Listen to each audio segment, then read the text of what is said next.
আজ অনলাইন ক্লাসে আমরা আলোচনা করব তোমাদের দশম শ্রেণীর পাঠ্য বহুরূপী গল্প নিয়ে। আজকের আলোচনা হবে লেখক সুবোধ ঘোষের বহুরূপী গল্পের যে সমস্ত প্রশ্নগুলো পরীক্ষায় আসতে পারে, এখান থেকে যে ধরনের প্রশ্নগুলো হতে পারে সেই প্রশ্নগুলো নিয়ে আলোচনা করব, মানে সেই প্রশ্নের উত্তরগুলো নিয়ে আলোচনা করব। তোমাদের ওই প্রশ্নের উত্তরগুলো দিতে হবে। তো একটু পদ্ধতিটা আগের মতো বলে দিই যে একবারে সবাই উত্তর দেবে না, সবাই উত্তর দিলে কিচ্ছু শোনা যাবে না, কিচ্ছু বোঝা যাবে না। তোমরা চেষ্টা করবে একজন যে উত্তরটা দিলে সে পরে আর নতুন করে ওই উত্তরটা দেবে না, অন্যরা উত্তর দেওয়ার চেষ্টা করবে। আর যদি কেউ না পারে তাহলে আগে যে উত্তর দিয়েছিলে সে আর একবার চেষ্টা করবে। একবার ছেলেরা বলবে, একবার মেয়েরা বলবে, একবারে সবাই একসাথে বলার চেষ্টা করবে না। এখানে যে ধরনের প্রশ্নগুলো আছে সেই সমস্ত প্রশ্নের উত্তরগুলো আলোচনা করা হয়ে গেছে, তো ফলে পারা উচিত। তাও যদি কেউ না পারো তো বাকিরা তো বলবে, তার থেকে একটু উত্তরগুলো শুনবে, তাহলেও রিভিশন হয়ে যাবে। লেখক সুবোধ ঘোষের লেখা বহুরূপী গল্পের মূল গ্রন্থের নাম কি? গল্প সমগ্র তৃতীয় খণ্ড। গল্প সমগ্র তৃতীয় খণ্ড। এই গল্প সমগ্রের তৃতীয় খণ্ড আনন্দ পাবলিশার্স থেকে প্রকাশিত হয়েছে 1994 খ্রিস্টাব্দে। এবারে আমাকে বলো, শর্ট কোশ্চেনগুলো বলবো আগে। এমসিকিউও থাকতে পারে, ওর মধ্যে এসএকিউও থাকতে পারে। এমসিকিউ আর এসএকিউর প্রশ্নের উত্তরগুলো তোমরা দেবে। বহুরূপী গল্পে এখানে কটি চরিত্র রয়েছে, চরিত্র কতগুলো রয়েছে এবং কি কি চরিত্র, নামগুলো বলতে হবে এবং চরিত্রগুলো কি কি আছে সেগুলো বলতে হবে। কতগুলো চরিত্র আছে বলতে হবে, বলো। আমি কিন্তু কারোর নাম ধরে বলবো না, তাই নিজের থেকে উদ্যোগ নিয়ে একটু বলার চেষ্টা করতে হবে। কটি চরিত্র আছে আর চরিত্রগুলোর নামগুলো কি কি? স্যার বলবো? বলো। মুখ্যভাবে 5টি আছে। 5টি চরিত্র। হরিদা নিজে, গল্পকথক, অনাদি, ভবতোষ, জগদীশবাবু। হ্যাঁ, তাহলে মূল চরিত্র, মুখ্য চরিত্র হচ্ছে হরি। এখানে গল্পকথকের কাছে হরিদা নামে পরিচিত।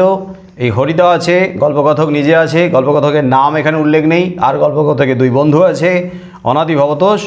আর অন্যতম একটা চরিত্রে এখানে উপস্থিতি লক্ষ্য করা যাচ্ছে, জগদীশবাবুর চরিত্র। পরের প্রশ্ন, তবে কিছু উপদেশ শুনিয়ে যান বিরাগীজি। বিরাগীজির কাছে কে উপদেশ শুনতে চেয়েছিলেন আর বিরাগীজি কি উপদেশ শুনিয়ে গিয়েছিলেন? বলো। বিরাগীজির কাছে জগদীশবাবু উপদেশ শুনতে চেয়েছিলেন। জগদীশবাবু উপদেশ শুনতে চেয়েছিলেন। কি উপদেশ চেয়েছিলেন?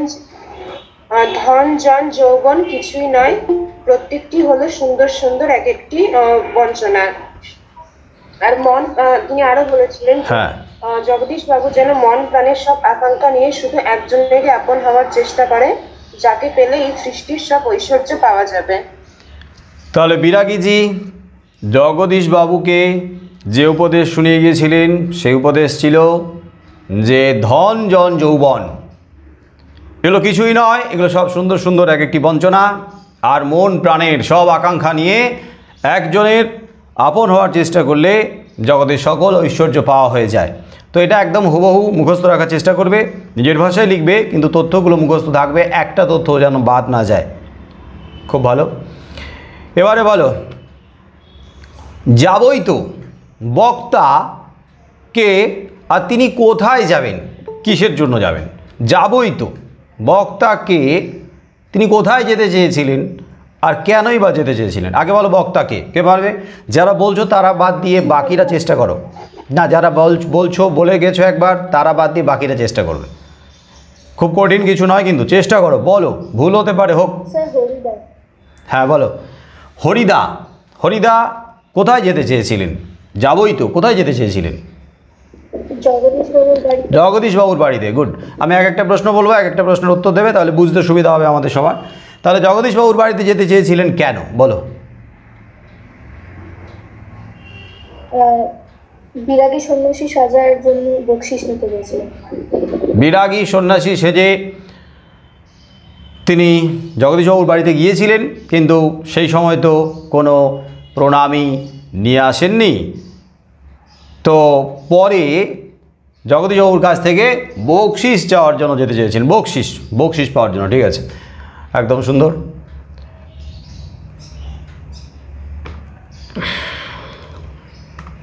এবারে অন্য আরেকজন কেউ বলো, ছোট ছোট প্রশ্নগুলো বলি। কিছুই শুনিনি, বক্তাকে আর তিনি কি শোনেননি? কিছুই শোনেননি মানে তিনি কি শোনেননি? কে বলবে? নতুন কেউ বলো, চেষ্টা করো। স্যার আমি বলি। বলো।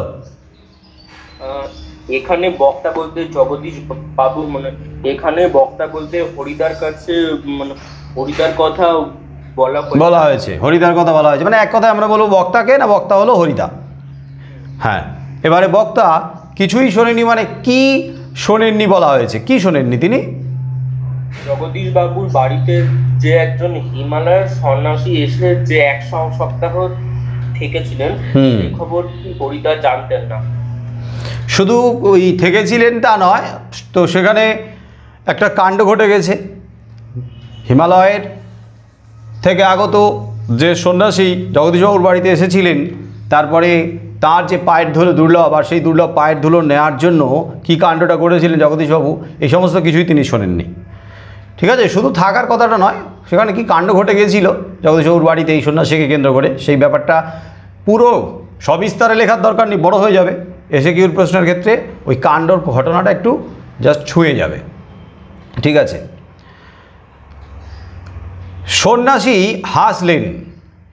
আচ্ছা, সন্ন্যাসী কখন হেসেছিলেন? সন্ন্যাসী হাসলেন, সন্ন্যাসী কখন হেসেছিলেন? কখন? কখন মানে কোন সময়, কোন ঘটনায়? স্যার বলবো? হ্যাঁ বলো। স্যার যখন জগদীশ বাবুর বাড়িতে হরিদা বিরাগী সন্ন্যাসী সেজে গিয়েছিলেন, তখন হাতে গীতা বের করে হচ্ছে একটা ভাবভঙ্গি। না না না না না, বিরাগী সন্ন্যাসীর ওই জায়গাটাতে না। বলো। যখন জগদীশ বাবু 100 টাকার একটা নোট জোর করে সন্ন্যাসীর ঝোলার ভেতরে ফেলে দিয়েছিলেন, সন্ন্যাসী এসেছিলেন। যে কোন সন্ন্যাসী? এটা যে হিমালয় থেকে আগত, তাই তো? হিমালয়ের গুহাতে থাকেন, তার মানে হিমালয় থেকে আগতই ধরবো আমরা। তো ওই সন্ন্যাসীর কথা বলা হয়েছে না? হরিদা যে বিরাগী সন্ন্যাসী সেজে গিয়েছিলেন সেই সন্ন্যাসী? কোন সন্ন্যাসী? হিমালয় থেকে আগত সন্ন্যাসীর ঝোলাতে যখন জগদীশবাবু কত টাকার নোট ফেলে দিয়েছিলেন, রেখেছিলেন 100 টাকা। 100 টাকার, তখনই তিনি হেসেছিলেন। হ্যাঁ, এই নির্দিষ্ট জায়গাগুলো তোমাদের মনে রাখতে হবে। ঠিক আছে, এবার বলো। এই যে হিমালয়ের গুহাতে থাকেন যে সন্ন্যাসীর কথা বলা হয়েছে জগদীশবাবুর বাড়িতে এসেছিলেন, এই সন্ন্যাসী সম্পর্কে আর কি কি বলা হয়েছে? কে বলতে পারবে? এই সন্ন্যাসী সম্পর্কে তার পরিচয়, বা তিনি কি করেন, কি রকম, কেমন?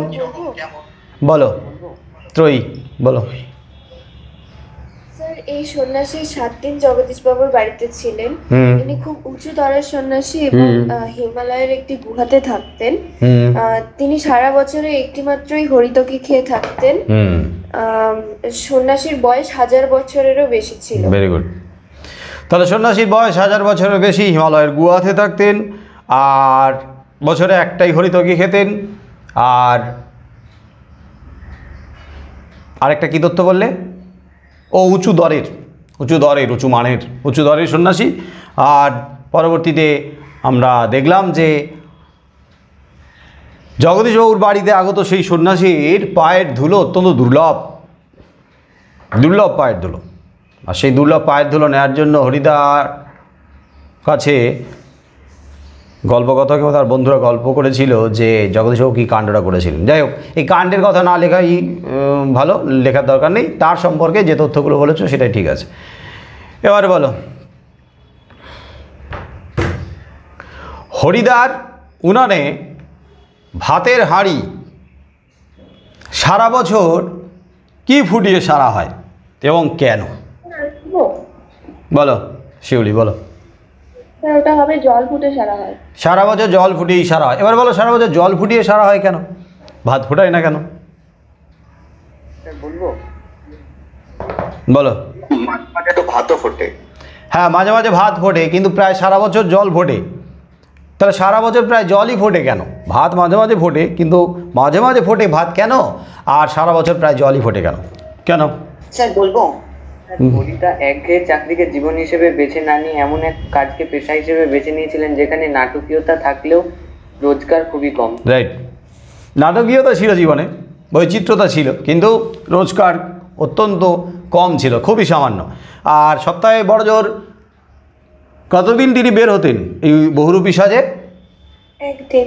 একদিন। হ্যাঁ, বড় জোর একদিনই বের হতেন, আর সেই একদিনে তার কিন্তু খুব বেশি উপার্জন হতো না। আর যেটুকু উপার্জন হতো সেইটুকু উপার্জন দিয়ে তার সারা বছর সেইভাবে চলতোই না। তাই মাঝে মাঝে জলই ফুটতো, ভাত ফুটতো না। ঠিক আছে, এবারে বলো, হরিদা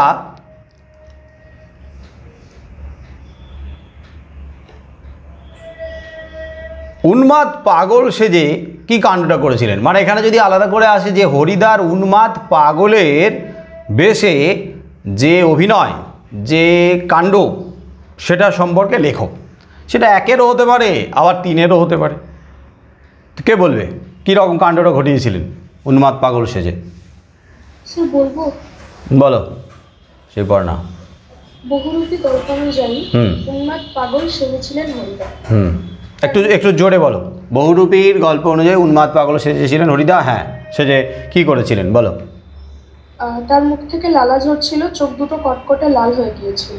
তার কোমরে ছিল একটা ছেঁড়া কম্বল জড়ানো, আর তার গলায় ছিল টিনের কৌটোর মালা। তিনি একদিন চকের বাস স্ট্যান্ডের কাছে ঠিক দুপুর বেলাতে একটা বাস স্ট্যান্ডের কাছে আর কি উন্মাদ পাগল সেজে যাত্রীদের দিকে একটা থান ইট নিয়ে তুলে ছুটতে যাচ্ছিলেন, তেড়ে যাচ্ছিলেন, থান এই দিন নিয়ে তেড়ে যাচ্ছিলেন যাত্রীদের দিকে, বাসের যাত্রীদের। হ্যাঁ, তারপর তখনই চেঁচিয়ে উঠছিল যাত্রীরা। কারণ কেউ কেউ ভয় পাচ্ছিল, বা কেউ কেউ দু একটা পয়সা ফেলে দিচ্ছিল, কিন্তু বাসের ড্রাইভার কাশীনাথ তাকে চিনতে পেরে ধমক দিয়ে বাইরে সরিয়ে দেন। ঠিক আছে, তো আমাদের এখানে তার সাজগোজ, তার পোশাক আশাক বেশভূষা লাগবে না। তো কি কাণ্ডটা ঘটিয়েছিলেন যদি 1 নম্বরের দেয়, ওই যে উন্মাদ পাগল সেজে চকের বাস স্ট্যান্ডের কাছে বাসে বসে যাত্রীদের দিকে থান ইট নিয়ে তেড়ে যাচ্ছিলেন, এই রকম ঘটনাটা বললেই হবে।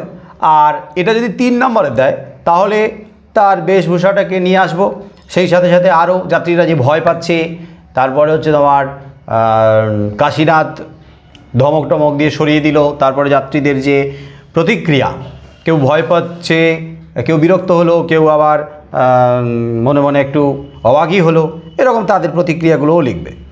ঠিক আছে, এর সঙ্গে আলাদা করে বলো, অন্য কেউ বলো যে, যদিও এখানে আলোচনা করেই দিয়েছো, যে এখানে উন্মাদ পাগলের যে বেশ ছিল, সেই বেশভূষা যদি দেয়, হরিদার এখানে উন্মাদ পাগলের বেশ কেমন ছিল বলো আরেকবার, অন্য কেউ। স্যার বলবো, বলো। হরিদার উন্মাদ পাগলের বেশে হরিদার চোখ দুটো ছিল কটকটে লাল, কটকটে লাল চোখ। হ্যাঁ, তারপরে মুখ থেকে তার লালা ঝরে পড়ছিল, মুখ থেকে লালা জ্বলে পড়ছে। কোমরে জড়ানো ছিল একটি ছেঁড়া কম্বল, কোমরে ছিল ছেঁড়া কম্বল জড়ানো। হ্যাঁ, তারপর এবং গলায় ছিল টিনের একটা মালা, টিনের কৌটোর মালা। গলায় ছিল টিনের কৌটোর মালা, আর হাতে ছিল থান ইট। থান ইট। থান ইট মানে গোটা না অর্ধেক? আস্ত একটা ইট। আস্ত ইট, গোটা ইট। ঠিক আছে, এবারে রূপসী বাইজি। রূপসী বাইজির সাজে হরিদার যে কাণ্ড, হরিদার যে বহুরূপীর খেলা দেখানো, সেটা লিখতে দিলে 1 নম্বরের জন্যও লিখতে দিতে পারে, আবার 3-এর জন্য লিখতে দিতে পারে। সেটাকে বলবে রূপসী বাইজির সাজে হরিদার কাণ্ড।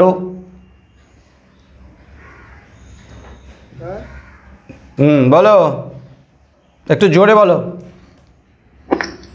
বাইজির ছদ্মবেশে সেদিন হরিদার রোজগার মন্দ হয়নি। একটা দোকানের সামনে গিয়ে দাঁড়াচ্ছে সেই রূপসী বাইজি, মুচকি হেসে তার চোখ টিপে একটা ফুল সাজিয়ে এগিয়ে দিচ্ছে। দোকানিরা হেসে ফেলে আর একটা সিকি তুলে নিয়ে বাইজির হাতের ফুল সাজির ওপর ফেলে দেয়। বই দেখে বলছো কিন্তু বোঝা যাচ্ছে। আমি হুবহু এরকম লাইন ধরে বলছি না, আমি কিন্তু না দেখে বলছি, নিজের ভাষায় বলছি। বই দেখে বলে কী লাভ, বই তো আছেই, তো সে তো সবাই জানে। নিজে যে উত্তরগুলো তৈরি করেছো সেই উত্তরগুলোর থেকে নিজের মতো করে বলো। বই সামনে আমি খুলে রাখতে বলিনি, রিভিশনে বই খুলে রেখে বলবে না। হ্যাঁ বলো, কে বলবে? হ্যাঁ বলো, বলো কি নিজের ভাষায় বলো। হরিদা বাইজির ছদ্মবেশ নিয়ে দোকানের সামনে দাঁড়াচ্ছিলেন এবং একটি মুচকি হেসে চোখ টিপে সামনে ফুল সাজিয়ে এগিয়ে দিচ্ছিলেন। দোকানদাররাও সেই ফুল সাজিতে একটা বা দুটো সিকি তুলে দিচ্ছিল। তার মোট 8 টাকা 10 আনা রোজগার হয়। আর যখন ওই রাস্তা দিয়ে চলে যাচ্ছে, ঘুঙুরের যখন রুমঝুম শব্দ হচ্ছে, তখন পথচারীদের বা দোকানে আসা খরিদ্দারদের তাদের অবাক চোখে তাকিয়ে থাকা, তারপরে আসল এই বাইজির পরিচয় পাওয়ার পরে তারা যে কতখানি অবাক হলো, তারা যে কীভাবে নিজেদের ভুল বুঝতে পেরে নিজেরা কেমন অবাক হলো, বিস্মিত হলো, সেটাও লিখতে হবে। ওই যে সন্ধ্যের আলো সবেমাত্র জ্বলেছে, এই জায়গা থেকে নিজের ভাষা শুরু করতে হবে। এক রূপসী বাইজি রাস্তা দিয়ে হেঁটে যাচ্ছে, ঘুঙুরে রুমঝুম শব্দ, মিষ্টি শব্দ ভেসে আসছে, আর অনেকে অবাক চোখে তাকিয়ে রয়েছে। মাঝে মাঝে দোকানে যাচ্ছে আর দোকানদারের কাছ থেকে সিকি চারানা বা সিকি পয়সা নিচ্ছে, চোখ টিপে ইশারা করে ফুল সাজিয়ে এগিয়ে দিয়ে। আর তারপরে যখন দোকানদার হেসে ফেলে এবং হরির কাণ্ড বলে জানায়, তখন বাকিরা আর আশেপাশে থাকা অন্যান্যরা, লোকেরা যারা অবাক চোখে দেখছিল, তারা সত্যি বিস্মিত হয়, অবাক হয়, নিজেদের ভুল বুঝতে পারে। এটাকে নিজের ভাষায় বলতে হবে, বইয়ের লাইন ধরে বলবে না, তাহলে শুনতেও ভালো লাগবে না, ব্যাপারটা মনে হবে যে তুমি গুছিয়ে তৈরি করনি। আচ্ছা, এবার বলো, বাইজির ছদ্মবেশে হরিদার রোজগার কত হয়েছিল সেদিন? 8 টাকা 10 আনা। 8 টাকা 10 আনা। আর উন্মাদ পাগল সেজে রোজগার হয়েছিল কত বলা হয়েছে? ওখানে বলা নেই। ঠিক আছে, এবারে বলো যে পুলিশ সেজে হরিদার যে কাণ্ড, পুলিশ সেজে হরিদার কাণ্ডটা কে বলবে? অভিরূপ বলবে। দাও, অভিরূপ চুপ করে আছে, বল। জোরে বল। হ্যাঁ হ্যাঁ বলো। একদিন হরিদা পুলিশ এসে দয়ালবাবুর লিচু বাগানের ভিতরে মানে দাঁড়িয়েছিলেন। সেখানে তিনি স্কুলের 4টি ছেলেকে ধরেন। ঠিক আছে, স্কুলের 4টি ছেলেকে ধরেন। হ্যাঁ, তারপর আরো তো কিছু ঘটেছিল। হ্যাঁ, তারপরে ওই স্কুলের মাস্টার এসে সেই নকল পুলিশের কাছে তার মাস্টার লিখবে, মাস্টার লিখবে। হ্যাঁ স্যার, মাস্টার লিখবে। স্কুলের মাস্টার এসে, কেমন শুনতে অড লাগছে। শিক্ষক মাস্টার মশাই বলো। আচ্ছা, মাস্টার মশাই এসে সেই মানে নকল পুলিশের সাথে হরিদার কাছে ক্ষমা চান। কিন্তু 8 আনা ঘুষ নিয়েই তারপরেই মাস্টার মশাইয়ের অনুরোধে সেই ছাত্রদের তিনি ক্ষমা করেন। সেই ছাত্রদের ছেড়ে দেন। আর পরে মাস্টার মশাই জানতে পেরেছিলেন যে এটা হরির কাণ্ড, হরি করেছে, তো জেনে তার প্রতিক্রিয়া কি ছিল? তিনি রাগ করেননি, একটু খুশি হয়েছিলেন। তিনি রাগ করেননি, মোটেও রাগ করেননি, বরং খুশি হয়েছিলেন। ঠিক আছে, এবার মারিত গন্ডার লুঠিত ভাণ্ডার, এই কথাটা কে বলেছিলেন আর কোন প্রসঙ্গে বলেছিলেন? কে বলেছিলেন, কোন প্রসঙ্গে বলেছিলেন বলো। এটা বলেছিলেন হরিদা। হরিদা বলেছিলেন, ওকে। কোন প্রসঙ্গে বলেছিলেন, কোন কথা প্রসঙ্গে? তিনি অভাব দারিদ্র সহ্য না করতে পেরে জগদীশ বাবুর বাড়িতে মারিত ভান্ডার লুঠিত ভান্ডার বলেছিলেন। মারিত গন্ডার, গন্ডার গন্ডার গন্ডার, বাঘ ভাল্লুক হাতি, লুঠিত ভান্ডার বলেছিলেন, সেখান থেকে জগদীশ বাবুর থেকে বড় আদায় করার জন্য। তা প্রসঙ্গটা কি? ওই যে জগদীশবাবুর বাড়িতে এক সন্ন্যাসীর আগমন এবং সোনার বোল লাগানো খড়ম পরে যাওয়া আর সাথে 100 টাকা নিয়ে যাওয়া, এই কথা শোনার প্রসঙ্গে এই কাণ্ড জগদীশবাবুর বাড়িতে যে কাণ্ডটা ঘটে গেছে ওই কাণ্ডটার প্রসঙ্গেই কিন্তু বলেছিলেন। ওই কাণ্ডটা নিয়েই তো আলোচনা হচ্ছে, তো আলোচনা করতে করতে সেই প্রসঙ্গেই বলেছেন, ওই কাণ্ডের প্রসঙ্গেই লিখলেই হবে। এবারে অন্য কেউ বলো যে এবার মারিত গন্ডার লুঠিত ভাণ্ডার এর অর্থটা কি, তাৎপর্যটা কি, কি বলতে চাইছে? স্যার বলবো? বলো। আলোচ্য তৃতীয়াংশটির অর্থ হলো ছোটখাটো কাজ না করে বড় বা লাভবান কিছু করার। যেমন শিকার করতে হলে গন্ডার শিকার করা উচিত ও লুটতে হলে লক্ষ্মীর ভান্ডার লুট করা উচিত। না, লক্ষ্মীর ভান্ডার না, রাজ ভান্ডার। এই ভান্ডার মানে হচ্ছে লক্ষ্মী ভান্ডার, লক্ষ্মীর ভাঁড়গুলো তো ছোটই হয়। রাজ ভান্ডার মানে রাজ সম্পদ, রাজ ভান্ডার, অর্থ ভান্ডার। তার মানে লুট করতে গেলে ছোটোখাটো লুটপাট নয়, রাজ ভান্ডার লুট করতে হবে। হ্যাঁ বলো। অর্থাৎ গল্পানুসারে বলা হয়েছে যে আর কাঙালের মতো হাত না পেতে এবার হরিদা এমন কিছু একটা করতে চান যাতে তার সারা বছর নির্দ্বিধায় চলে যায়। হ্যাঁ, সারা বছর আর এই অভাব দারিদ্র সহ্য করতে না হয়, ভালোভাবে চলে যায়, দারুণভাবে চলে যায়। ঠিক আছে।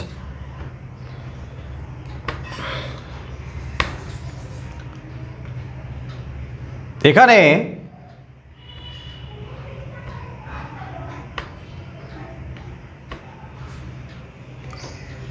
চকের বাসস্ট্যান্ডে কোন সময়ে উন্মাদ পাগল সেজেছিল?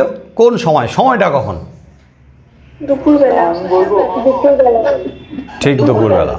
আচ্ছা, আচ্ছা, সে ভয়ানক দুর্লভ জিনিস, কোনটিকে ভয়ানক দুর্লভ জিনিস বলা হয়েছে আর কেন তাকে দুর্লভ জিনিস বলা হয়েছে? সে ভয়ানক দুর্লভ জিনিস। স্যার আমি বলি। বলো।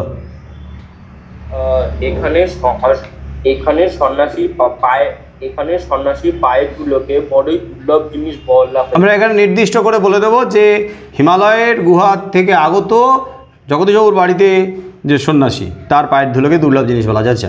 পায়ের ধুলোকে দুর্লভ জিনিস বলা হয়েছে কেন?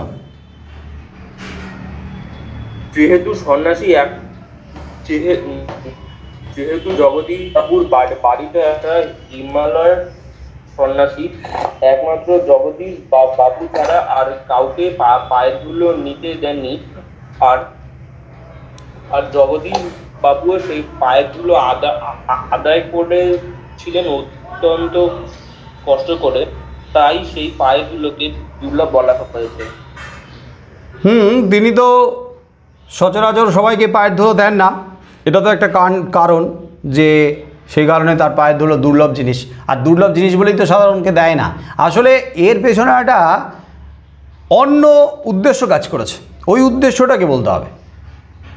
আদৌ তো এই সন্ন্যাসী খাঁটি সন্ন্যাসী না, এই সন্ন্যাসী বোঝাই যাচ্ছে যে একজন ভণ্ড সন্ন্যাসী। তাহলে সেই ভণ্ড সন্ন্যাসী তার জায়গাটাকে বজায় রাখার জন্য, তার মানটাকে বজায় রাখার জন্য এক অর্থে যেন সবার কাছে রটিয়েছে যে তার পায়ের ধুলো কিন্তু সবার পাওয়ার অধিকার নেই, সামর্থ্য নেই, ক্ষমতা নেই। তাই পায়ের ধুলোটাকে দুর্লভ জিনিস, আসলে সবার মাঝে একটা ভালো জায়গা তৈরি করতে চায়, মানে একটা ইমপ্রেশন তৈরি করতে চায়, সেই কারণে দুর্লভ জিনিস বলেছে। সন্ন্যাসী হাসলেন আর চলে গেলেন। এই সন্ন্যাসীর হাসি কিসের ইঙ্গিত দেয়? এই সন্ন্যাসীর হাসির মধ্য দিয়ে সন্ন্যাসী কি বোঝাতে চেয়েছে? এই হাসি কিছু একটা বোঝাতে চেয়েছে, বলো, কে পারবে? বলি। বলো।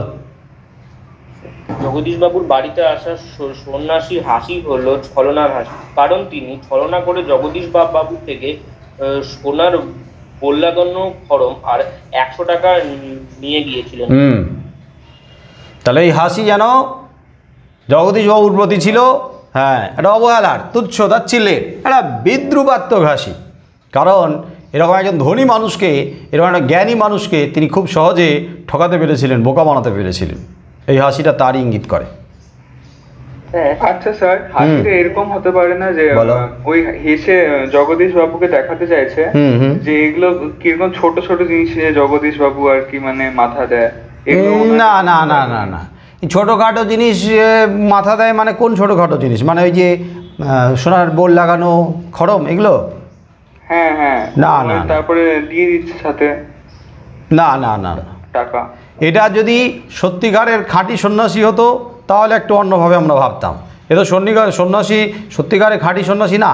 আর যে দুটো সোনার বোল লাগানো খড়ম, এক জোড়া কলম তো দুপাটি, তো সেটা যথেষ্ট দামি। আর 100 টাকা ওই সময় যথেষ্ট মূল্য রয়েছে। আর একজন সন্ন্যাসীর কাছে, এরকম একটা লোকের কাছে এইটা কম উপার্জন নয়। তার মধ্যে একজন কৃপণ মানুষের কাছ থেকে, জগদীশবাবুর কাছ থেকে এত সহজে বোকা বানিয়ে এইভাবে আদায় করে নিয়ে যাওয়া, ওটাই তাকে ইঙ্গিত করে যাচ্ছে। তার মানে ভণ্ড বলেই তো সেটা করে যাচ্ছে। ভণ্ড যদি না হতো তাহলে আমরা হয়তো ভাবতে পারতাম অন্যভাবে। মানে ব্যাপারটা এরকম আর কি, কেমন দিলাম, খুব সহজে বোকা বানিয়ে গেলাম। স্যার এটা একবার বলবো? কোনটা স্যার এই অ্যান্সারটা বলো। সন্ন্যাসীর ব্যঙ্গাত্মক হাসি জগদীশ বাবুর মতো ধনী কিন্তু কিপ্টে মানুষ ঠকিয়ে সোনার বোল লাগানো কাঠের খড়ম দক্ষিণাস্বরূপ 100 টাকা প্রাপ্তির আনন্দে ও নিজের অভিনয়ের আত্মসন্তুষ্টির। এই যে নিজের অভিনয়ের আত্মসন্তুষ্টি। আর জগদীশবাবুর মতো একজন জ্ঞানী, একজন কৃপণ মানুষকে এই হাসির মাধ্যমে একটু বিদ্রুপ বা ব্যঙ্গ করে, একটু কটাক্ষ করে বেরিয়ে গেল। আর আত্মতৃপ্তি আর কটাক্ষ দুটোর হাসির মধ্যে মিশে রয়েছে। এটা খুব সুন্দর ভাষা, বেটার।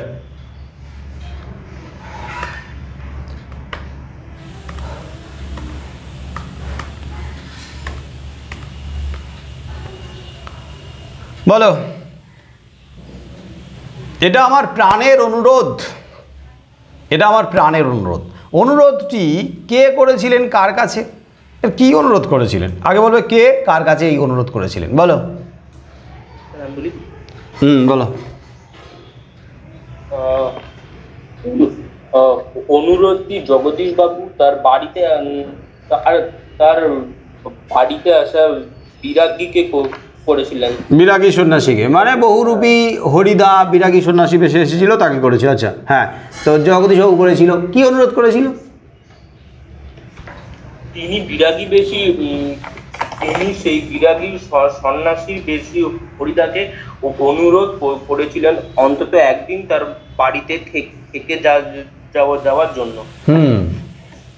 একটা দিন আমার বাড়িতে থাকুন বিরাগীজি, তার বাড়িতে একটা দিন থাকার জন্য, একটু আশ্রয় নেওয়ার জন্য বলেছিল। পায়ের ধুলো নিতে পারেন, পায়ের ধুলো নেওয়ার কথা বলেছিল, তাই তো? হ্যাঁ। তাহলে তার বাড়িতে একটা দিন থাকার জন্য অনুরোধ করেছিল, ঠিক আছে। আমার বুকের ভেতরেই যে সব তীর্থ, বক্তাকে, আর তিনি কোন প্রসঙ্গে এই কথা বলেছিলেন বলো? বক্তাকে বলো। বক্তাকে? বক্তা হলেন বিরাগী সন্ন্যাসী বেশি, বহুরূপী হরিদা। হ্যাঁ, বহুরূপী হরিদা বিরাগী সন্ন্যাসী বেশি। তো কোন প্রসঙ্গে বলেছিলেন, কোন কথা প্রসঙ্গে বলেছিলেন? জগদীশবাবু যখন তাকে 101 টাকার নোট প্রণামী স্বরূপ তীর্থ ভ্রমণের জন্য নেওয়ার অনুরোধ করেছিলেন, সেই প্রসঙ্গে বলেছিলেন। রাইট, তীর্থ ভ্রমণের জন্য 101 টাকার নোট নেওয়ার কথা বলেছিলেন, সেই প্রসঙ্গে বলেছে। তো তীর্থ ভ্রমণের জন্য দিতে চেয়েছিল, কিন্তু তখনই বলেছিল কি, আজ এটা আমার বুকের মধ্যেই তো সব তীর্থ, আমার তো আলাদা করে ঘুরে দেখার দরকার হয় না।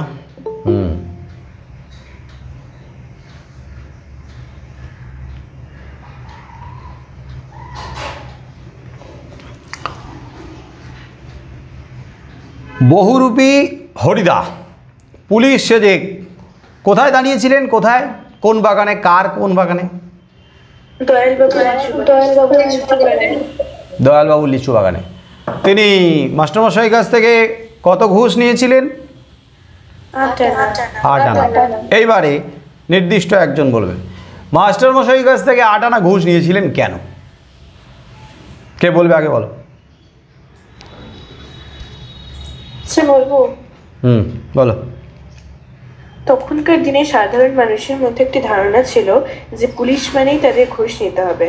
সেই কারণেই তার চরিত্রটাকে সুন্দর করে ফুটিয়ে তোলার জন্য, আর যাতে মাস্টার মশাই বা অন্য কারোর তাকে সন্দেহ না হয়। Very good. তাহলে পুলিশের চরিত্রটাকে জীবন্ত করে তোলার জন্য, রীতিমতো কারোর চোখে যাতে সন্দেহ তৈরি না হয় তার জন্য। কারণ একটা ধারণা ছিল অনেকের মধ্যে যে পুলিশ মানে ঘুষ নিত, পুলিশ হতে গেলে ঘুষ নিতে হবে, আর ঘুষ না নিলে বোধহয় সন্দেহ জাগবে এ আদৌ বোধহয় পুলিশ নয়। তো সেখান থেকে চরিত্রটাকে জীবন্ত করে তোলার জন্য, সক্রিয় করে তোলার জন্য, কারোর চোখে যাতে সন্দেহ না হয় তার জন্য কিন্তু ঘুষ নিয়েছিল 8 আনা। এবারে আমাদের এখানে একটা প্রশ্ন জাগতেই পারে যে তিনি তো চরিত্রটাকে ফুটিয়ে তোলার জন্য ঘুষ নিয়েছিলেন, তাহলে চরিত্রের খাতিরে ঘুষ নিয়েছিলেন।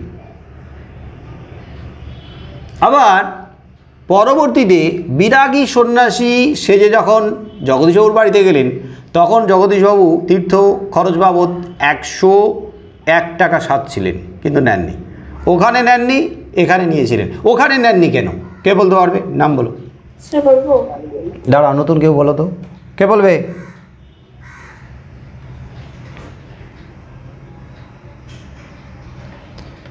কে বলবে? যারা বলছে তারাই বলে যাচ্ছে, নতুন কেউ বলো। আমি এতজনকে দেখতে পাচ্ছি এখানে, বলো। অঙ্কিতা বলো, পরে জয়েন করেছে, বলো।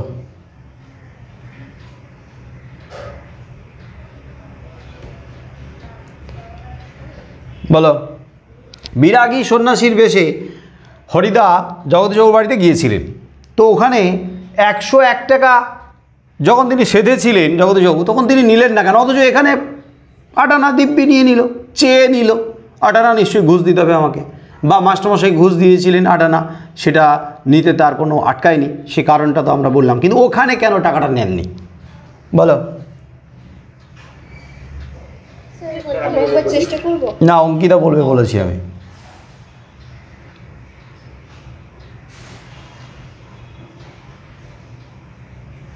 আছো? হ্যালো। হ্যাঁ আছে, বলো। স্যার কি আমাকে বলতে? স্যার শোনাই যাচ্ছে না কথা। অঙ্কিতা ঘোষ রায় বলে না?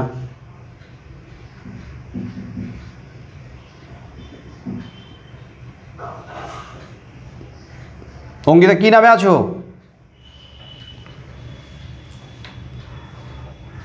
এখানে কার নামে আছো?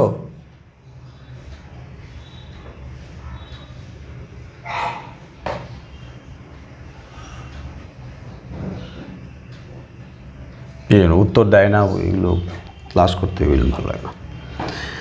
হ্যাঁ বলবি, কে বল। স্যার বলবো? হ্যাঁ বলো, বলো তো। হরিদা বিরাগী সেজে জগদীশবাবুর বাড়িতে গেলে, জগদীশবাবুর বাড়িতে তীর্থ ভ্রমণে গিয়েছিলেন, কিন্তু তার দেওয়া 101 টাকা তিনি নেননি। কারণ হরিদা এতে বলেছিলেন যে এতে তার ঢং নষ্ট হয়ে যেত, যেহেতু সে বিরাগী সেজেছিল, তাই সে তখন বিরাগীর ধর্ম পালন করছিল। বিরাগী সন্ন্যাসীরা কোনোদিন টাকা স্পর্শ করে না, তাই অভাব থাকা সত্ত্বেও হরিদা এই অর্থ স্পর্শ করে। একদম ঠিক। তাহলে বিরাগী সন্ন্যাসীর সাজে হরিদার উপস্থিতি জগদীশবাবুর বাড়িতে, তখন কিন্তু আর হরিদা ছিল না।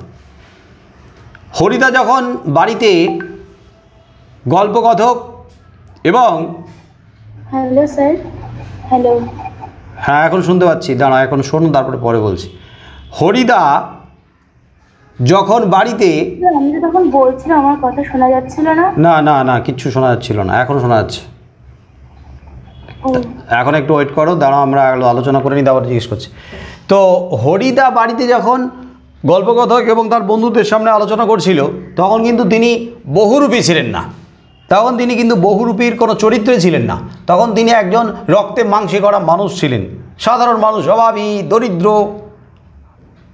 তো সেইখানে দাঁড়িয়ে তিনি কিন্তু সিদ্ধান্ত নিয়েছিলেন এবার মারিত গন্ডার লুঠিত ভাণ্ডার, এবার একবারে যা ঝেলে নেব সারা বছর দিব্যি চলে যাবে। কিন্তু যখন তিনি চরিত্রে ঢুকে পড়লেন, যখন তিনি বহুরূপীর সাজে বিরাগী সন্ন্যাসী হয়ে উপস্থিত হলেন, তখন কিন্তু তিনি বিরাগী সন্ন্যাসী, তখন ব্যক্তি হরিদা নয়। তো ব্যক্তি হরিদা যদি না হন, যদি ওখানে বহুরূপী হরিদা হন, বহুরূপী হরিদা মানে হচ্ছে একজন শিল্পী হরিদা।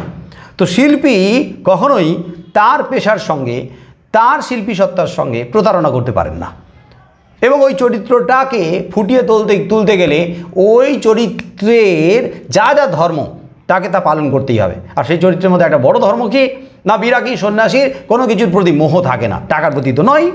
তাহলে 101 টাকা একবারে হাতে পেয়ে তিনি কি করে রেখে দিয়ে বা সরিয়ে দিয়ে চলে এলেন, তার কারণ চরিত্রটার খাতিরে।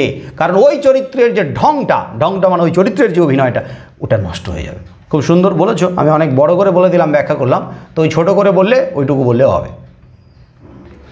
এবার বলো, টাকা ফাঁকা কি করে স্পর্শ করি বল, এটা তো আলোচনা হয়ে গেল। তো কার কথার পরিপ্রেক্ষিতে এই কথাটা বলেছিলেন বক্তা, টাকা ফাঁকা কি করে স্পর্শ করি বল? কে প্রশ্নটা করেছিল যে টাকা না নিয়ে চলে এসেছিল? প্রশ্নটা কি করেছিল বলো? ভবতোষ। আসলে এই জায়গাতে কিন্তু একটু গুলিয়ে যাওয়ার জায়গা আছে, কখনো ভবতোষ, কখনো গল্পকথক, কখনো অনাদি, কে যে কোন কথাটা বলছে এটা কিন্তু একদম মানে ভালোভাবে মনে রাখার চেষ্টা করবে, এটা গুলিয়ে যাওয়ার সম্ভাবনা আছে। তাহলে ভবতোষ বলেছিল টাকা স্পর্শ করলেন না, টাকা না নিয়ে চলে এলেন, তার কথার জবাবে, তার কথার উত্তর দিতে গিয়েই হরিদা বলেছিলেন টাকা ফাঁকা কী করে স্পর্শ করি বল। উত্তরটা যদিও আবার আগেরটার মতোই রিপিট হয়ে যাবে। তো টাকা ফাঁকা কী করে স্পর্শ করি বল কেন বলেছে? টাকা স্পর্শ করা যায় না? স্যার বলবো? হ্যাঁ বলো। জগদীশ বাবুর বাড়িতে হরিদা বিরাগী সন্ন্যাসী সেজে উপস্থিত হয়েছিলেন।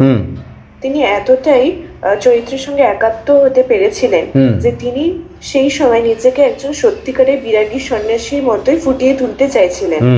একজন বিরাগী সন্ন্যাসীর ষড়রিপুর মধ্যে একটিও থাকার কথা নয়, ঠিক সেই কারণে টাকার প্রতি লোভও একজন বিরাগী সন্ন্যাসীর থাকা উচিত নয়। সেই কারণে যাতে কারোর মনে কোনো ধরনের কোনো সন্দেহ না হয়, সেই জন্য তিনি টাকা স্পর্শ করেননি। যদি করতেন তবে তার অভিনয় বা ঢং নষ্ট হয়ে যেত। ওই ঢং কথাটা লিখে তারপর লিখবে যে ঢং বা অভিনয় নষ্ট হয়ে যেত। ঠিক আছে, তারপরে সেটা পূর্বজন্মের কথা। এখানে পূর্বজন্মের কোন কথার কথা বলা হয়েছে? নতুন কেউ বলো, নতুন কেউ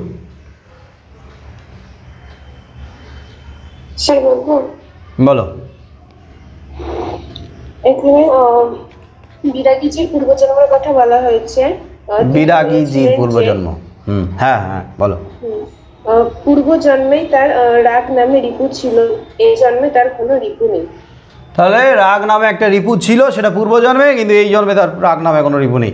আর আমাদের জীবনে কতগুলো রিপুর কথা বলা হয়েছে? টোটাল কতগুলো রিপু রয়েছে? 6টি ষড়রিপু আগে আলোচনা করা হয়ে গেছে। নামগুলো আরেকবার বলে যাও তো। ষড়রিপু কি কি? কাম, ক্রোধ, লোভ, মোহ, মত, মাৎসর্য। কাম, ক্রোধ, লোভ, মোহ, মত, মাৎসর্য। মাৎসর্য মানে কি বলেছিলাম? অহংকার না, মাৎসর্য মানে হচ্ছে পরশ্রী কাতরতা, মানে অপরের স্ত্রী মানে সৌন্দর্য দেখে, অপরের উন্নতি দেখে, অন্যের ভালো দেখে যে সহ্য করতে পারে না, এটাকে বলা হয় মাৎসর্য, পরশ্রী কাতরতা। আর মত মানে কি? অহংকার। এটাই অহংকার, মত হচ্ছে অহংকার। আর বাকিগুলো তো তোমরা জানো। তো এই ষড়রিপুর মধ্যে একটি রিপু হলো রাগ, তাই তো? রাগ নামে রিপু বিরাগী সন্ন্যাসীর এ জন্মে নেই, ছিল যদি গত জন্মে সেটা। এবার বলো,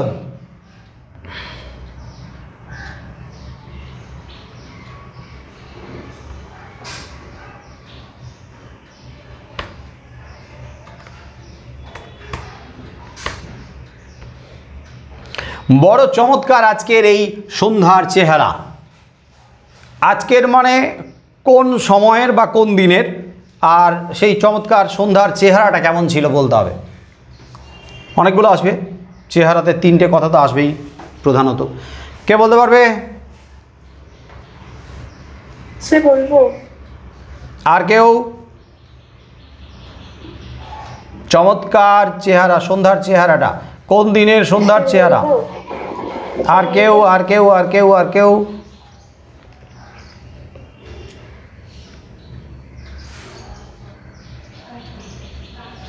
আর কেউ? বলবো? কে বলতো নাম বুঝতে পারছি না। সায়নদীপ। হ্যাঁ সায়নদীপ বল।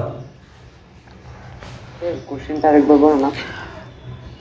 বড় চমৎকার আজকে সন্ধ্যার এই চেহারা। তো আজকের সন্ধ্যা মানে কোন দিনকার সন্ধ্যার কথা বলা হয়েছে? স্যার সন্ধ্যার পরিবেশ ছিল। আজকের মানে কোন দিন? আজকের মানে কোন দিনের সন্ধ্যা? সেই দিনের সন্ধ্যা যেই দিন জগদীশ বাবুর বাড়িতে হরিদা বিরাগী সন্ন্যাসীর রূপ ধরে গিয়েছিল। যেদিন যে গিয়েছিলেন বা যেদিন সিদ্ধান্ত নিয়েছিলেন ওই জগদীশবাবুর বাড়িতে এক কাণ্ড ঘটে গেছে, সেটা শোনার পরে সিদ্ধান্ত নিয়েছিলেন যে জগদীশবাবুর বাড়িতে যাবেন। মানে যেদিনকার সিদ্ধান্ত নিয়েছিলেন সেই দিনকারই, যেদিনকার কাণ্ডটার ঘটনা শুনেছিলেন সেই দিনকার সন্ধ্যের কথাই বলা হয়েছে। আচ্ছা, সেদিনকার সন্ধ্যের চেহারাটা কেমন ছিল বলো? সেদিন সন্ধ্যাতে শহরের গায়ে শান্ত স্নিগ্ধ চাঁদের উজ্জ্বলতা ছড়িয়ে পড়েছিল, ফুরফুর করে বাতাস বইছিল। জগদীশ বাবুর বাড়ির বাগানে সব গাছের পাতা ঝিরঝির করে নড়ছিল। জগদীশবাবুর বাগানের গাছের সব পাতাগুলো ঝিরঝির করে নড়ছিল, আর চাঁদের আলোয় চারদিক ভেসে যাচ্ছিল। অন্যান্য দিনও তো শহরে চাঁদের আলো পড়েছে, সেদিনকার চাঁদের আলোটা একটা অন্যরকম। আর একটা কি? বাতাস, চাঁদের আলো, আর একটা ফুরফুর করে বাতাস বইছিল।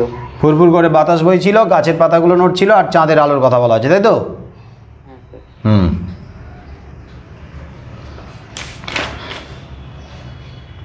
ওই যে শান্ত স্নিগ্ধ শান্ত উজ্জ্বলতা চাঁদের, অন্য দিনের থেকে একটু অন্যরকম। হাওয়া বইছে, ও গাছের পাতাগুলো ঝিরঝির শব্দ করে কিছু যেন বলতে চাইছে, এরকম একটা চেহারা ছিল। আমার অপরাধ হয়েছে, কে কার কাছে বলেছিল তার অপরাধ হয়েছে? আর কি অপরাধ হয়েছে বলেছিল বলো? বলো। একই, অন্য কেউ নতুন কেউ চেষ্টাই করছে না, বলে যাও, বলো। আমার জগদীশ বাবুর বিরাগী সন্ন্যাসীর কাছে অপরাধ হয়েছিল, কারণ বিরাগী সন্ন্যাসী যখন সিঁড়ির নিচে দাঁড়িয়েছিলেন, তিনি বারান্দায় দাঁড়িয়ে তার সঙ্গে কথা বলছিলেন, নিচে নেমে আসতে পারেননি। বারান্দার উপরে দাঁড়িয়ে থেকেই কথা বলছিলেন নিচে দাঁড়িয়ে থাকা বিরাগী সন্ন্যাসীর সঙ্গে। সেটাই বিরাগী সন্ন্যাসীর কাছে বড় অপমানকর হয়ে গেছে, আর যেটার কারণে বিরাগী সন্ন্যাসী তার অহংকারের দিকে আঙুল তুলেছিল, প্রশ্ন তুলেছিল, তার জীবনে অহংকার, টাকার অহংকার, আর তার কারণেই তার অপরাধ হয়ে গেছে। তার মানে এটা আমরা ছোট করে যেটা লিখতে পারি, সেটা তুমি যেটা বললে ওইটাই হবে, যে ওপরে বারান্দায় দাঁড়িয়ে থেকে বিরাগী সন্ন্যাসীর সঙ্গে কথা বলছিল এবং তাকে আহ্বান করছিলেন, আর সেই কারণেই তার অপরাধ হয়েছে।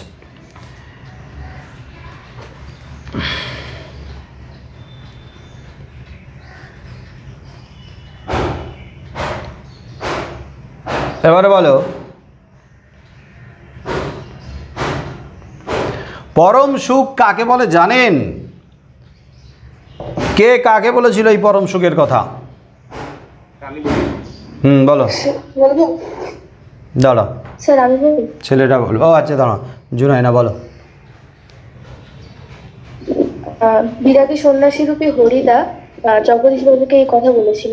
বিরাগী সন্ন্যাসী রূপী হরিদা জগদীশ বাবুকে বলেছিলেন। এবার বলো যে পরম সুখ কাকে বলে, তুমি বলো পরম সুখ কাকে বলে বলেছিল? বিরাগী সন্ন্যাসীর মতে পরম সুখ হলো সব সুখের বন্ধন থেকে মুক্ত হয়ে যাওয়া। ঠিক আছে, সব সুখের বন্ধন থেকে মুক্ত হয়ে যাওয়াই হলো পরম সুখ। Very good. আপনি এ কথা কেন বলছেন মহারাজ? এই যে বক্তাকে আর উদ্দিষ্ট ব্যক্তি বক্তাকে কি কথা বলেছিল তাই এমন কথা বলেছে? বক্তাকে বলো। স্যার বলবো? বলো। বক্তা হলেন জগদীশ বাবু। বক্তা হলেন জগদীশবাবু। হ্যাঁ, জগদীশবাবু বক্তা। তাহলে বলছে যে কেন আপনি এ কথা কেন বলছেন মহারাজ? কি কথা বলেছিলেন মহারাজ? মহারাজ অর্থাৎ বিরাগী সন্ন্যাসী জগদীশ বাবুকে বলেছিলেন যে তিনি কি তাকে ভগবানের থেকেও বড় মনে করেন। ঠিক, এর প্রত্যুত্তরে মহারাজ বলেই জগদীশবাবু বলেছিলেন কেন তিনি এই কথা বলছেন। আচ্ছা, তিনি নিজেকে ভগবানের চেয়ে বড় বলে মনে করেন এরকম কথা কেন বলেছিল বিরাগী সন্ন্যাসী হরিদা? হ্যাঁ বলো। বিরাগীজি জগদীশ বাবুকে বলেছিলেন যে তিনি কি নিজেকে ভগবানের চেয়ে বড় মনে করেন। এই কথা তিনি বলেছিলেন কারণ 11 লক্ষ টাকার সম্পত্তির অহংকারে গর্বিত জগদীশ বাবু বিরাগীকে নিচে নেমে এসে অভ্যর্থনা না জানিয়ে বারান্দাতে দাঁড়িয়ে কথা বলছিলেন, আহ্বান করছিলেন তাকে। ঠিক।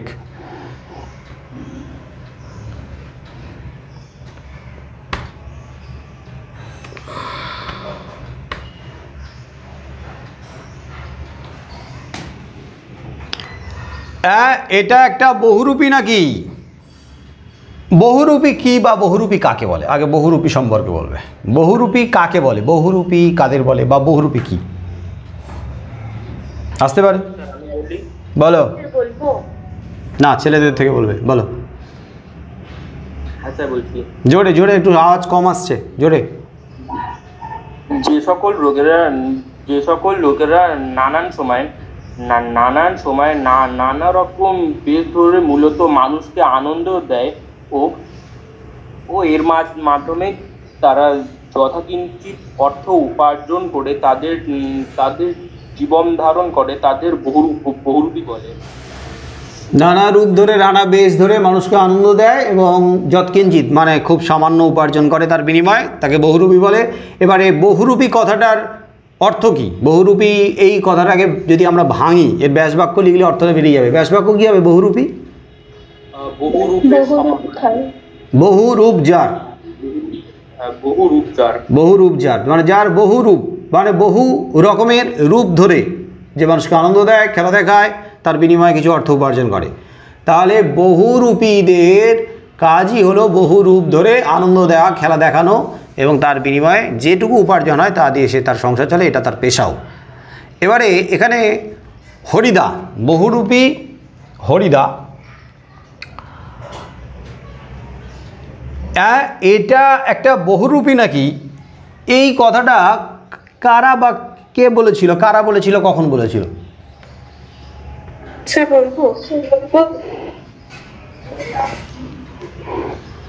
কে বলবে? নতুন কেউ?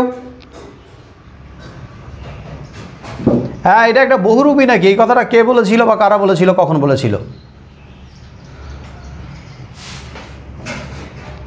বলবো? বলতো। শহরের একজন বাইজিকে দেখে মুগ্ধ জনগণের আশাভঙ্গ হওয়ার সময় একথা বলেছিল। তাই এটাই তো ঠিক আছে নাকি না অন্য জায়গায়?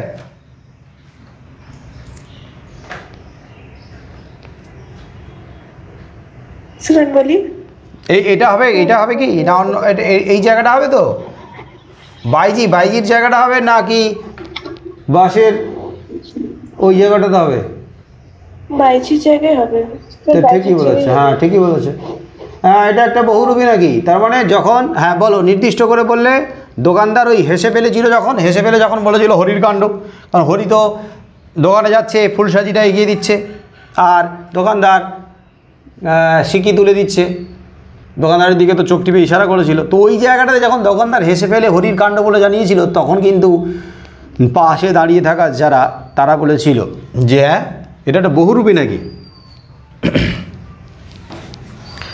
আমাদের সন্দেহ মিথ্যে নয়।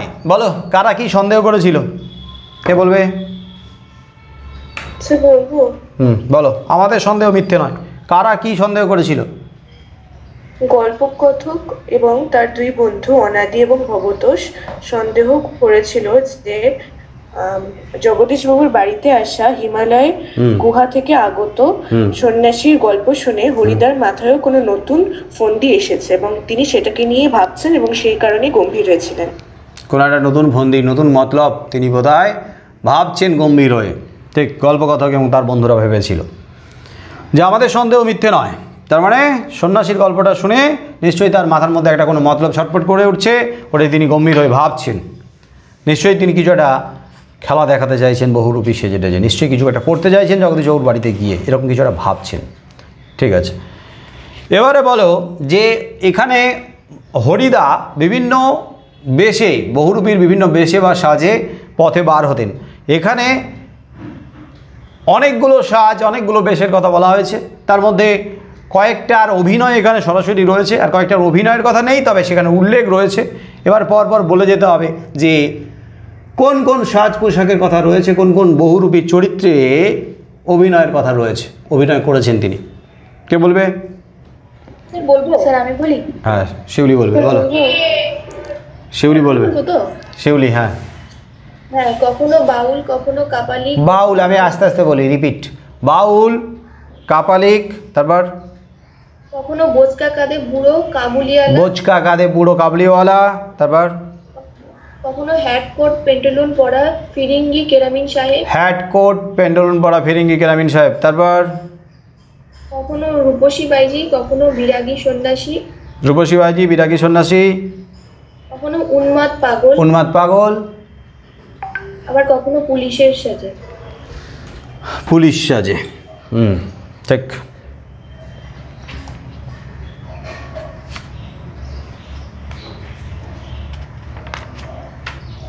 এখান থেকে তোমাদের নিজেদের কোনো প্রশ্নের উত্তর নিয়ে সমস্যা আছে কারোর, কোনো জায়গার?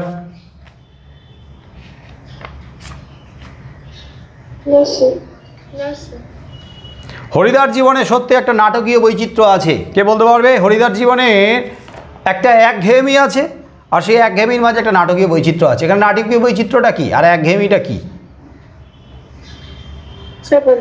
বলো। হরিদার জীবনে বৈচিত্র্য হলো তিনি সপ্তাহে বড় জোর একদিন হয়তো বহুরূপীর সাথে বের হন, কিন্তু এমন ভাবে তিনি বের হন যে সকলে তাকে আসল চরিত্রে মনে করে, তিনি চরিত্রের মধ্যে একেবারে ডুবে যান। তার মানে একঘেয়েমি জীবনটা তার কি, ওই যে রোজ প্রায় অভাব দারিদ্র্যের মধ্যে কাটানো, এটাই তার একঘেয়েমি। অভাবটা হচ্ছে একঘেয়েমি, দারিদ্র্যটা একঘেয়েমি, অভাব দারিদ্র্যের কষ্টটা তার জীবনে একঘেয়েমি। ওই একঘেয়েমি জীবনের মাঝখানে হঠাৎ করে একটা নাটকীয় বৈচিত্র্য আসে। এই নাটকীয় বৈচিত্র্য নিয়ে আসে তার বহুরূপীর সাজে, বহুরূপীর বেশে মানুষকে আনন্দ দিতে পথে বেরিয়ে পড়া। শুধু সাজ পোশাকে নয়, সেই সাথে অভিনয়ের মধ্য দিয়ে নিখুঁতভাবে চরিত্রকে ফুটিয়ে তোলা। এটাই তার জীবনে বৈচিত্র্যতা আনে, আনন্দ আনে, অন্য রকমের স্বাদ আনে একঘেয়েমি জীবনের মাঝে। তাহলে একঘেয়েমিটা হচ্ছে অভাব, আর বৈচিত্র্যতা হলো বহুরূপীর সাজে আনন্দ দেওয়া মানুষকে।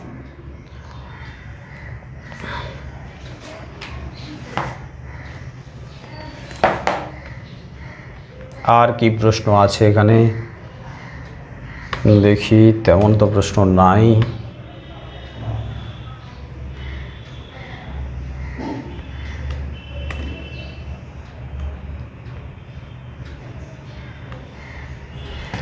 খাঁটি মানুষ তো নয় এই বহুরূপীর জীবন, এর বেশি কি আশা করতে পারে?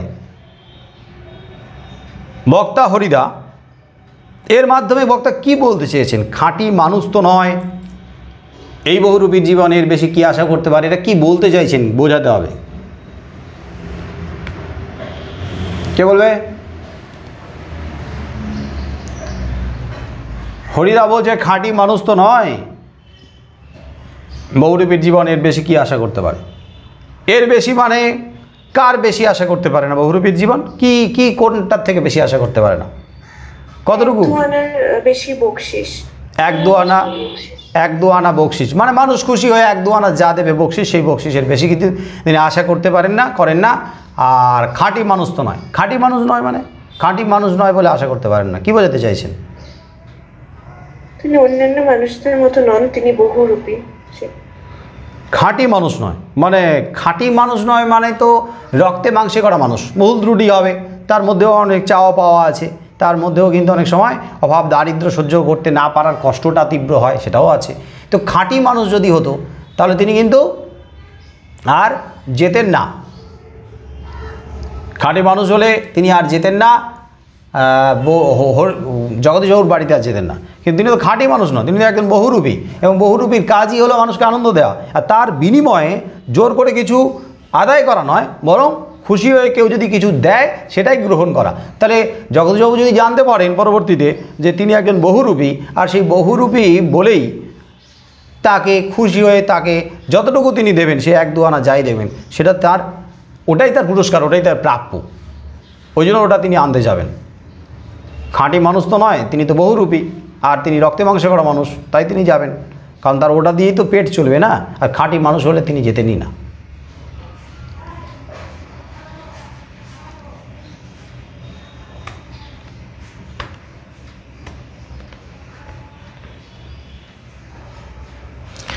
তিনি আপনার চেয়ে কিছু কম নয়, তিনি উদ্দিষ্ট ব্যক্তির চেয়ে কম নয় কেন বলো?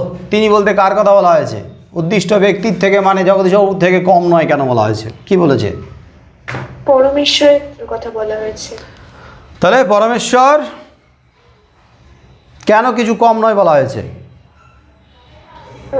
পরমেশ্বরই জগতের ধারণকারী, তিনি সবাইকে যার যা রয়েছে তিনি সবাইকে তা দিয়েছেন। সে কারণে জগদীশবাবুর হয়তো 11 লক্ষ টাকার সম্পত্তি থাকতে পারে, কিন্তু তিনি কোনোভাবেই ভগবানের চেয়ে বড় হতে পারেন না। ঠিক। আর এই পরমেশ্বরের দেওয়া, এই যে বিশ্ব জগতে পরমেশ্বরের কাছ থেকে যা কিছু প্রাপ্তি ঘটেছে ওই বিরাগী সন্ন্যাসীর, সেই প্রাপ্তিতে তিনি খুশি। তার থেকে তার বেশি আশা করা বা বেশি চাওয়ার কোনো প্রয়োজনই নেই। নইলে আমি শান্তি পাবো না। বক্তা কি না হলে শান্তি পাবে না বলো? বিরাগী সন্ন্যাসী যদি কিছু উপদেশ না শুনিয়ে যান, বিরাগী সন্ন্যাসী যদি কিছু উপদেশ শুনিয়ে না যান, তাহলে তিনি শান্তি পাবেন না। এর আগে আলোচনা হয়ে গেল, বিরাগী সন্ন্যাসী কিছু উপদেশ শুনিয়ে গিয়েছিল, সেটা আর বলতে হবে না। আচ্ছা, যাবই তো, হয়তো এটা তো আলোচনা হয়ে গেছে।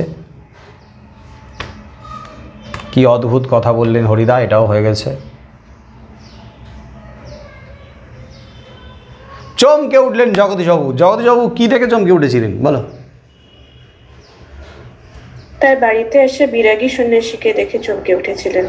হঠাৎ করে অপ্রত্যাশিতভাবে, আগে থেকে জানার না দিয়ে বিরাগী সন্ন্যাসীর উপস্থিতি যেটা অবাক করে দিয়েছে, চমকে দিয়েছে জগদীশবাবুকে। হঠাৎ করে আসার কারণে পরিবেশটাও এমনি ছিল। বিরাগী সন্ন্যাসীর ঝোলার মধ্যে কি ছিল? একটা গীতা। আচ্ছা, গীতা বার করে কি যেন তিনি দেখেছিলেন, তারপরে কিছু একটা বলেছিলেন। গীতা বার করে কিছু দেখার পরে বলেছিলেন, কি বলেছিলেন? জগদীশবাবুকে বলেছিলেন, কি বলেছিলেন? কিছু একটা বলেছিলেন, ভগবানের চেয়ে বড় মনে। হ্যাঁ, গীতা দেখার পরে এই কথাটা বলেছিলেন, ওটা মনে রাখতে হবে। তিনি কি ভগবানের চেয়ে নিজেকে বড় মনে করেন নাকি? আচ্ছা, এইখানে জগদীশবাবুর বাড়িতে আগত এই যে হরিদা বিরাগী সন্ন্যাসী এসেছিলেন, বিরাগী সন্ন্যাসীর বেশভূষাটা একটু বলতে হবে। তার চেহারা, বেশভূষা কেমন ছিল বলবো?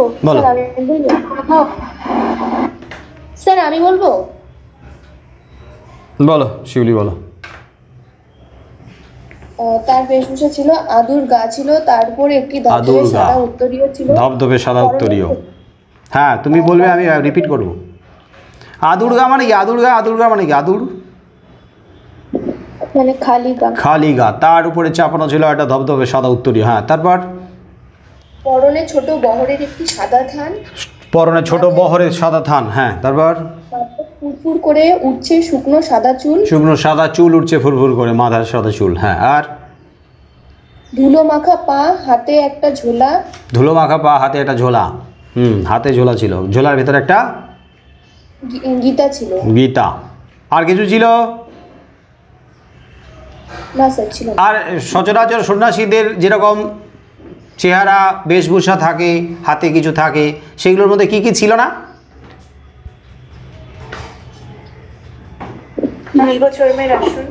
মৃগচর্মের আসন, আর হ্যাঁ, আর কি কমণ্ডলু ছিল না, আর চিমটে ছিল না। হ্যাঁ, ঠিক। তো মোটামুটি এখানে আমাদের যত রকমের প্রশ্ন হতে পারে সবই আলোচনা হয়ে গেল। এর বাইরে যদি তোমাদের কিছু জানার থাকে বলো, নাহলে আজকের এই পর্যন্ত থাকবে।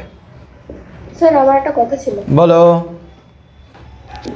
স্যার তুমি একটা লাইন বলেছিলে এবার মারিত গন্ডার লুঠিত ভান্ডার, কিন্তু বইয়ে আছে এবার মারিত হাতি লুঠিত ভান্ডার। না, এটা হচ্ছে যেগুলো পুরনো বই আগের প্রিন্টিং ছিল সেগুলোতে আছে এবার মারিত হাতি লুঠিত ভান্ডার।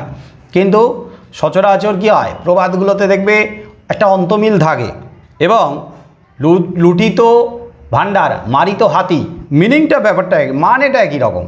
ওই হাতি মারা মানে হচ্ছে হাতি, গন্ডার, বাঘ, ভাল্লুক, বড় বড় জীবজন্তু মারা শিকার করার কথা বলা হয়েছে, ঠিক আছে। কিন্তু প্রবাদ অনুসারে ভান্ডারের সঙ্গে কিন্তু গন্ডার যায়, তাই এবার মারিত গন্ডার পরে এই বইগুলোতে কারেকশন করা হয়েছে। আগেরগুলোতে অনেকগুলো ভুল আছে, যেমন ওই অভিষেক কাব্যাংশে ছিল, আগে ছিল কিকিং করি, এরকম একটা ওয়ার্ড ছিল কিকিং করি প্রথমে যখন বই ছাপানো হয়েছিল, কিন্তু শব্দটা কী হবে পরে কারেকশন আছে কিং করি, কিন্তু আগের বই যদি তোমাদের কাছে থাকে তাহলে দেখবে কিকিং করি, পরে কারেকশন করা হয়েছে। নতুন বইগুলোতে কিন্তু গন্ডার আছে, বেশিরভাগের বইতে গন্ডার আছে, তাই না? ওই জন্য গন্ডারটাকে লিখবে, আর যাদের বইতে হাতি আছে হাতি কেটে গন্ডার চেঞ্জ করে নাও। ঠিক আছে, আজকের এই পর্যন্ত। আর আগের ক্লাসের যে আলোচনাগুলো সেই আলোচনাগুলো অবশ্যই দেখে শেষ করো, বিশেষ করে পথের দাবির। আর ওই যে প্রলয় উল্লাসে যে হোমওয়ার্কগুলো আছে ওগুলো কিন্তু কমপ্লিট করো। ঠিক আছে, আজকের এই পর্যন্ত। সবাইকে টাটা, বাই।